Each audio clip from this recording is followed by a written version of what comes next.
Hi అండి. ఈరోజు form కోడితో curry చేస్తున్నాను. ఎలా చేస్తానో ప్రిపరేషన్ మీరు కూడా చూడండి. ఒక గిన్నెలో చికెన్ వేసుకొని వాటర్ పోసి బాగా వాష్ చేసుకొని చికెన్ని తీసుకోవాలి. ఇలా వాష్ చేసుకున్న తర్వాత ఇక్కడ కనిపిస్తున్నాయి చూసారా, ఈ ఎల్లో కలర్ ఉన్న గుడ్లు అది తీసి పక్కన పెట్టుకోవాలి. ఇలాగా చికెన్లో నుంచి గుడ్లు సపరేట్ చేసి పక్కన పెట్టుకోవాలి.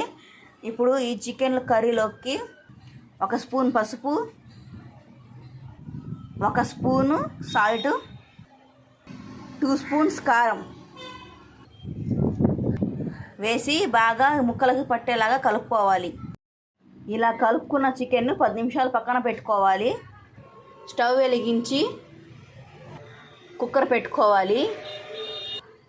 నూనె పోసి నూనె వేడెక్కిన తర్వాత 3 మీడియం సైజు ఉల్లిపాయలను ఇలా కట్ చేసి వేసుకోవాలి. తర్వాత పచ్చిమిరపకాయలు కూడా ఇలాగా చీలి తీసుకోవాలి. ఉల్లిపాయలను బ్రౌన్ కలర్లో వచ్చేలాగా వేయించుకోవాలి. ఉల్లిపాయలు వేగిన తర్వాత ఇలాగా ఫ్రెష్గా నూరుకున్న అల్లం వెల్లుల్లి పేస్టు 2.5 స్పూన్ వేసుకోవాలి. ఇది ఫారం కోడి కాబట్టి నీసు వాసన రాకుండా అల్లం వెల్లుల్లిపాయల పేస్ట్ ఎక్కువగానే వేసుకోవాలి. ఇలా బాగా కలుపుకోవాలి. మనం కలిపి పెట్టుకున్న చికెన్ని ఇప్పుడు ఇందులో వేయాలి. చికెన్ వేసిన తర్వాత బాగా కలుపుకోవాలి. ఇలా బాగా కలుపుకున్న తర్వాత ఇందులో నుంచి నీళ్ళు వస్తాయి, అవి కూడా ఎరిగిపోవాలి. ఇలాగా నీళ్ళన్నీ పోయిన తర్వాత నూనె పైకి వచ్చిద్ది. ఇప్పుడు ఇందులో 2 గ్లాసుల వాటర్ వేసుకోవాలి. ఇలా వాటర్ పోసుకున్న తర్వాత కుక్కర్ విజిల్ పెట్టి 10 విజిల్స్ రానివ్వాలి. కర్రీకి గ్రేవీ కోసం చెక్క, లవంగ, యాలుక్కాయలు, పచ్చి కొబ్బరి తీసుకోవాలి. ఈ పచ్చి కొబ్బరిని చిన్న చిన్న ముక్కలుగా కట్ చేసి మిక్సీలో పేస్ట్ లాగా చేసి తీసుకోవాలి. ఇలాగా ముక్కలు కట్ చేసిన తర్వాత ఇవి కూడా ఇందులో వేసేసి మెత్తగా పేస్ట్ చేసుకోవాలి.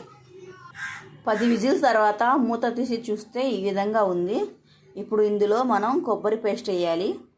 కొబ్బరి పేస్ట్ వేసిన తర్వాత ఒకసారి కలుపుకోవాలి. ఇలా కలుపుకున్న తర్వాత ఇందాక మనం గుడ్లు వేరే తీసి పెట్టాం కదా, ఈ గుడ్లను కూడా ఇందులో వేసేయాలి. జార్లో కొద్దిగా వాటర్ పోసి ఈ వాటర్ కూడా ఈ కర్రీలో పోసేయాలి.